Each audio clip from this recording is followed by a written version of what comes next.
ప్రియులారా, ప్రార్థన చేసుకుందాం.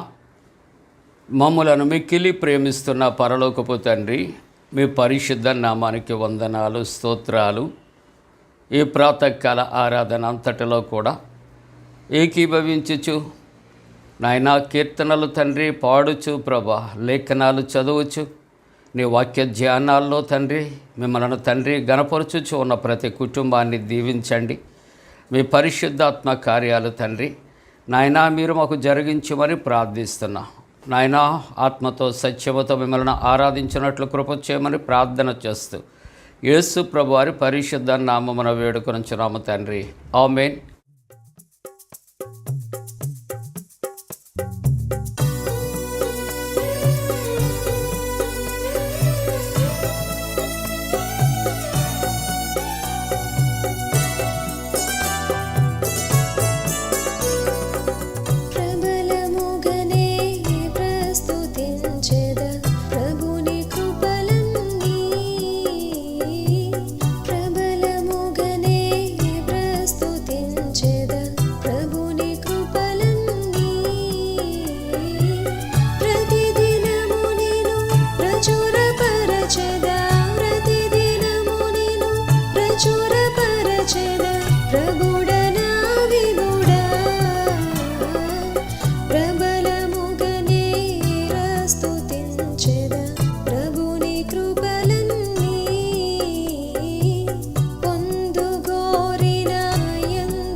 సన్నదిని నిన్న ప్రబలముగ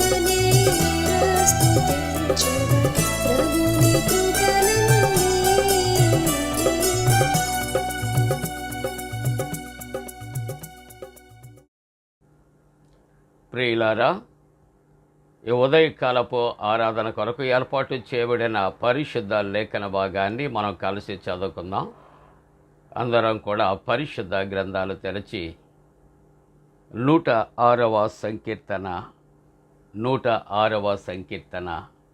47వ వచనాన్ని కలిసి చదువుకుందాం. 47వ వచనం.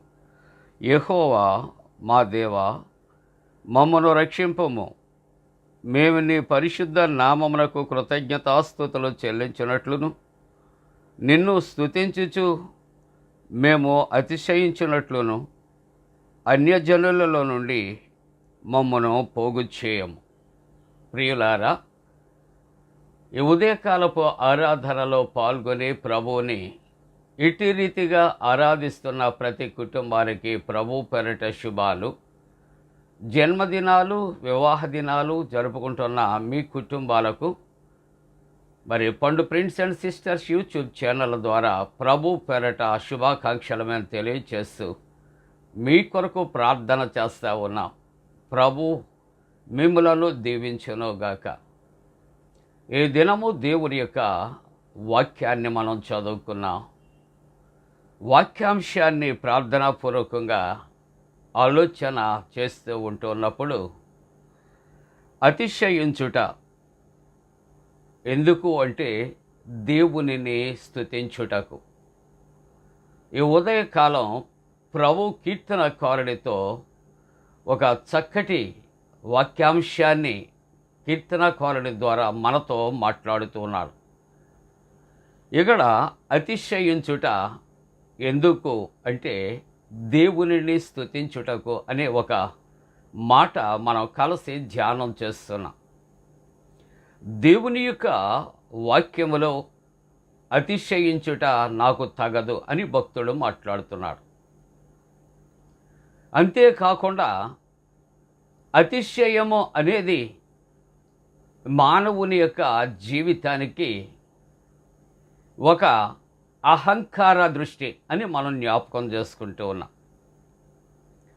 అతిశయించు ఒక వ్యక్తి కావచ్చు, లేక ఒక పక్షి కావచ్చు, లేక ఒక జంతువు కావచ్చు. అతిశయముతో ఉంటూ ఉన్నప్పుడు తప్పనిసరిగా పతనము తప్పదు అనే మాటలు జ్ఞాపకం చేసుకుంటూ ఉన్నాం ప్రియులారా.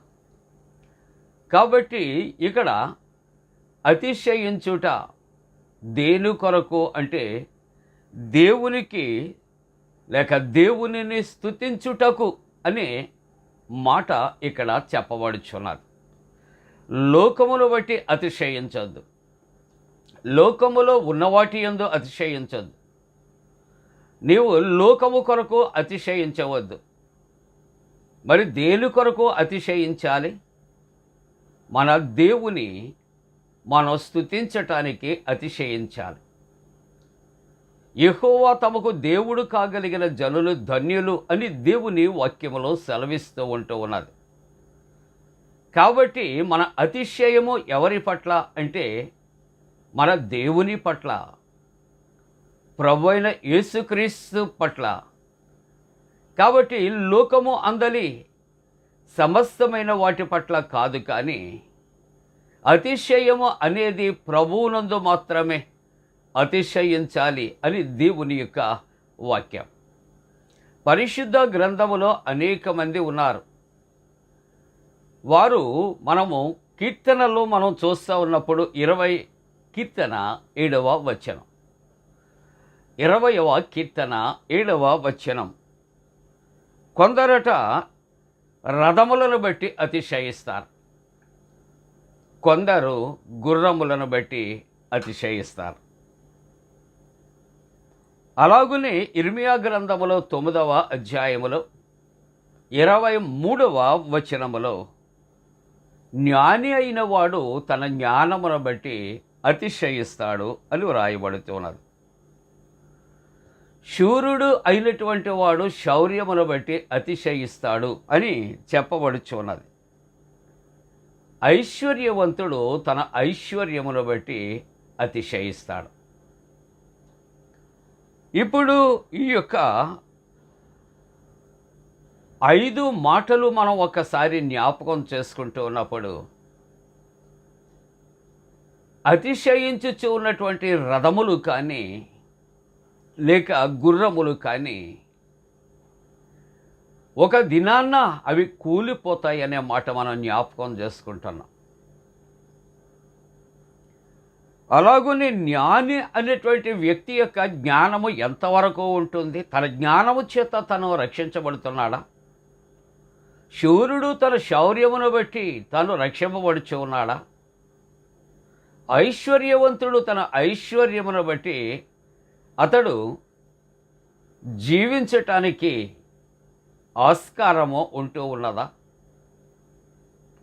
కాబట్టి పైన చెప్పబడినటువంటి ఈ మాటలు జ్ఞాపకం చేసుకుంటున్నప్పుడు ఈ 5 ద్వారా మానవుడు ఏమీ కూడా తన జీవితాలకు మేలు కలుగు చేసుకోలేడు అని మాటలు మనం జ్ఞాపకం చేసుకుంటూ ఉన్నాం.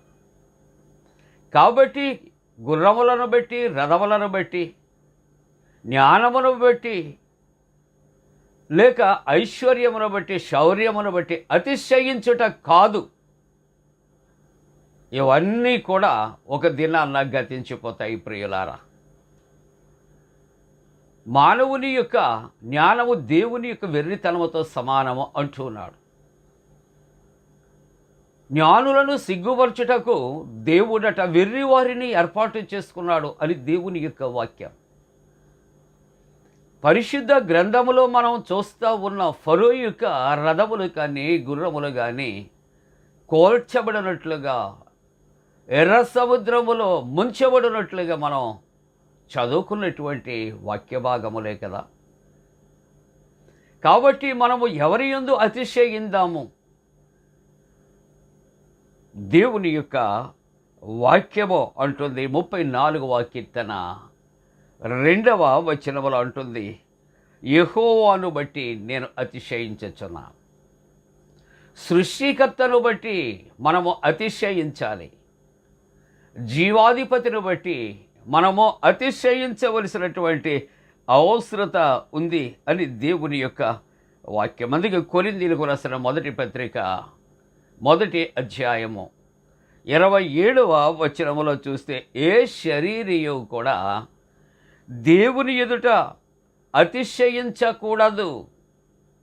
దేవుని ఎదుట అతిశయించే హక్కు ఏ శరీరికి కూడా లేదు అని దైవవాక్యము హెచ్చరిక చేస్తూ ఇక్కడ కొరింథీ మొదటి పత్రిక 1వ అధ్యాయము 1వ అధ్యాయములో మనము చూస్తూ ఉంటున్నప్పుడు 31వ వచనములో అతిశయించువాడు, చెప్పండి నాతో, అతిశయించువాడు ప్రభువునందు మాత్రమే అతిశయించాలి.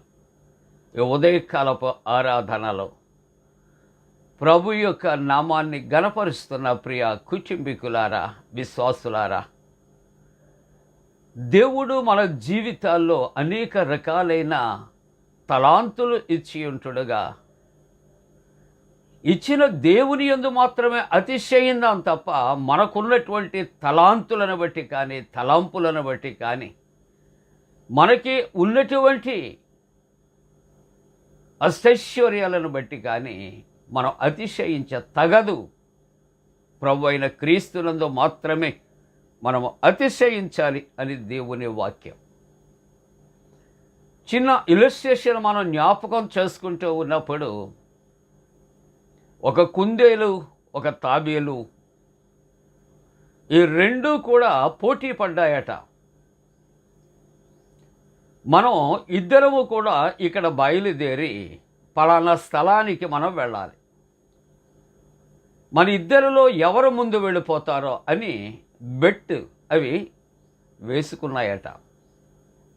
మనకు తెలుసు కుందేలు చాలా చలాకీగా ఉంటుంది, ర్యాపిడ్గా పరిగెడుతూ ఉంటుంది. తాబేలు అది ఎంత నడిచినా కూడా తరగనటువంటి దూరమే, చిన్న చిన్న అడుగులు అది వేస్తూ ఉంటుంది. కాబట్టి కుందేలు అతిశయిస్తుందట. ఆఫ్టర్ ఆల్ తాబేలు అది ఉదయం బయలుదేరితే సాయంకాలం వరకు కూడా రీచ్ కాలేదు, కానీ నేను చెంగున 2 అంగాలలో నేను అక్కడికి రీచ్ అవుతాను అనే ఉద్దేశ్యము కలిగి ఏం చేసిందంటే ఒక చెట్టు నీడలో అది విశ్రమిస్తూ నిద్రలోకి వెళ్ళిపోయిందట. తాబేలు అనుకుంటూ ఉన్నది నిజమే, నా కాళ్ళు చాలా కురిచా, నేను వేగంగా నడవలేను, పరిగెత్తలేను, కాబట్టి ఆలస్యం చేయకుండా నేను వెళ్ళవలసినటువంటి స్థలానికి రీచ్ అవ్వాలి అని తను ఉద్దేశించి తన నడకను ప్రారంభించి వెళ్ళవలసిన గమ్యానికి చేరింది. అయితే ఊహించినటువంటి రీతిలో అతిశయించినటువంటి కుందేలు 2-3 గంతులు వేసుకుంటూ వేగంగా బయలుదేరి నేనే ఫస్ట్ అని ఆలోచనతో వెళ్ళి ఉంటుండగా కుందేలు కన్నా ముందు ఊహించని రీతిలో తాబేలు ఆ స్థలానికి చేరి ఉందట. ఈ పాత కథనాన్ని ఎందుకు మరల క్రొత్తగా చెప్పుకోవలసిన అవసరం ఉంది అనే ఆలోచన చేస్తూ ఉన్నప్పుడు అతిశయము అనేది మానవుని యొక్క జీవితానికి కీడు కలుగు చేస్తుంది, కూలదోస్తూ ఉంటుంది ప్రియులారా. కాబట్టి సర్వశక్తులు, బుద్ధి విజ్ఞాన సర్వసంపదలు ఇచ్చినటువంటి, ఆరోగ్యాలు, క్షేమాభివృద్ధి ఇచ్చినటువంటి ప్రభువునందు మనం అతిశయిందాం తప్ప మనకు ఉన్న వాటిని బట్టి మనము అతిశయించుట తగదు. కనుక మనము ఈ విధముగా ఎట్టి రీతిలో క్షేమముగా, ఆరోగ్యముగా, సంతోషముగా, సమాధానముగా ఉన్నాము అంటే దానికి కారణం మనం తీసుకున్నటువంటి జాగ్రత్తలు కాదు, కానీ ప్రభువు మనకు అనుగ్రహించిన కృప అని మనం జ్ఞాపకం చేసుకొని ఎవరి యందు అతిశయిందా ఈ ఉదయకాలం ఒక చిన్న ప్రశ్న వేసుకుంటే మీరందరూ ఏమని చెప్పటానికి ఆశపడుతున్నారు? దయచేసి మనమందరము కలిసి ఈ మాట చెప్పుకుందాం. ప్రభు అయిన యేసు క్రీస్తునందు మాత్రమే అతిశయించాలి. ఈ ఉదయకాలపు ఆరాధనలో ఇక్కడ దేవుని యొక్క అంశం అతిశయించుట ఎవరి కొరకట? దేవునిని స్తుతించటానికి. అందుకే దేవుని యొక్క వాక్యం అంటుంది ఇక్కడ, యెహోవా మా దేవా మమ్మను రక్షింపుము, మేము నీ పరిశుద్ధ నామమునకు కృతజ్ఞతాస్తుతులు చెల్లించినట్లును, నిన్ను స్తుతించుచు మేము అతిశయించినట్లును అన్యజనుల నుండి మమ్మను పోగు చేయము. ఏం చేయటానికట దేవుడు మనల్ని రక్షించాలి? ఆ పరమ తండ్రి అయినటువంటి సృష్టికర్త అయిన దేవునిని మనల్ని స్తుతించటానికి అతిశయించేవారముగా ఉండాలని వారు ప్రార్థన చేస్తున్నారు. అలాగుండటానికి దేవుడు తన పరిశుద్ధాత్మ కుమ్మరించునుగాక. ఆమేన్. ప్రార్థన. పరిశుద్ధుడా నీకు వందనాలు అయ్యా, ఈ ఉదయకాలం మాతో మీరు మాట్లాడుతూ ఉన్నారు నాయనా. లోకములో అపవాది మాకు అనేక విధములైన అతిశయాలు కలుగు చేస్తూ ఉంటుంది నాయనా. అది పడద్రోస్తూ ఉంటుంది, పతనానికి నడిపిస్తూ ఉంటుంది. కానీ నాయనా, కీర్తనకారుడు సెలవిస్తూ ఉంటున్నట్లు, మీరు సెలవిచ్చినట్లు నాయనా, మీకు నాయనా మేము స్తుతులు చెల్లించటానికి మాత్రమే అతిశయించేవారిగా దీవించండి. జన్మదినాలు, వివాహ దినాలు జరుపుకుంటున్న కుటుంబాలను దీవించండి. ఆయా పరీక్షలు రాస్తున్న బిడ్డలకు జయము కలుగు చేయమని, దేవా చల్లటి వాతావరణానికి కలుగు చేయమని యేసు ప్రభు దివ్య నామమున వేడుకొనుచున్నాము తండ్రి. ఆమేన్. పరలోకమందున మా తండ్రి, నీ నామం పరిశుద్ధపరచబడనుగాక, నీ రాజ్యం వచ్చునుగాక, నీ చిత్తం పరలోకమందున వేర్చినట్టు భూమి అందు నెరవేరునుగాక. మా ఇందిన ఆహారం నేడు మా దయచే, మా ఎడల అపరాధం చేసిన వారికి క్షమించిన ప్రకారముల అపరాధము క్షమించము, శోధనలోని తెక కీడును తప్పించము. రాజ్యము, శక్తి, మహిమ నిరంతరము నీవే ఉన్నవి. ఆమేన్. మన పరమ తండ్రి అయిన దేవుని యొక్క ప్రేమయు, ప్రభువైన యేసుక్రీస్తు ప్రభు కృపయు, పరిశుద్ధాత్మ యొక్క అన్యోన్య సహవాసము ప్రాతకాల ఆరాధనలో ప్రభువుని ఆరాధిస్తున్న ప్రతి కుటుంబానికి తోడుగుండి సంరక్షించి కాపాడునుగాక. ఆమేన్. ఆపదల్మమున్ అంటకుండను, కావుమయ్య నేడు నీదు కరుణ తోడను. దేవ కావవే నేడు మమ్ములన్, నీవే రాత్రి కాచినావు, నీకు స్తోత్రము.